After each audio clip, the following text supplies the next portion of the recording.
Welcome back. So the YouTube video that's titled "What is the blood-brain barrier and what role does it play in neurodegenerative disease?" that was produced by the YouTube channel Peter Attia MD is 8 minutes and 11 seconds in duration. Let's break it down and let's just look at the key points. And please remember, now I'm semi-retired, I get to watch between 20 and 30 longevity type videos most days, as well as reading articles, scientific studies and listening to podcasts when I exercise, and I only review the videos like this one that I think are going to give good longevity value. So although it's a critique of his original video, it's most certainly not a negative criticism.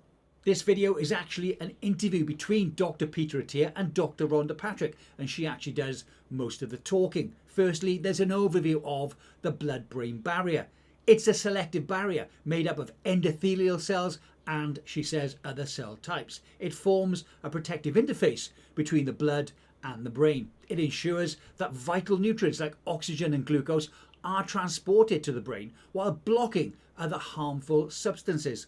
Its permeability, she says, is absolutely crucial. When disrupted, harmful elements such as red blood cells or inflammatory proteins can enter the brain, leading to issues like neuroinflammation. The unwanted breakdown of the blood-brain barrier is linked to conditions like type 2 diabetes. Elevated glucose levels and other factors can lead to the barrier's increased permeability, which in turn disrupts essential nutrient transport and increases the risk of inflammation. Similar to leaky gut, the breakdown of the barrier leads to an increased entry of unwanted molecules into the brain, which is associated with neurodegenerative conditions like Alzheimer's. The conversation then moves on to neurodegeneration and also inflammation. The breakdown of the barrier allows harmful proteins like fibrogen to enter the brain, which can be toxic to the cells responsible for forming myelin. This can lead to white matter lesions seen in conditions like small vessel disease and also Alzheimer's. Additionally, an impaired blood-brain barrier prevents the effective clearance of metabolic waste through the lymphatic system, and this is done especially during sleep.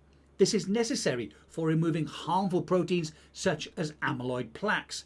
The discussion also emphasises that a dysfunctional blood-brain barrier impairs the transport of glucose into the brain, which is one of the pathological features of Alzheimer's disease. So optimal glucose levels are vital for our brain's function, and its reduced availability does contribute to neurodegeneration. The discussion provides a detailed insight into the mechanisms of blood-brain barrier breakdown, the resulting inflammation, and its crucial role in neurodegenerative diseases like Alzheimer's. So it looks like avoiding elevated glucose levels is the order of the day.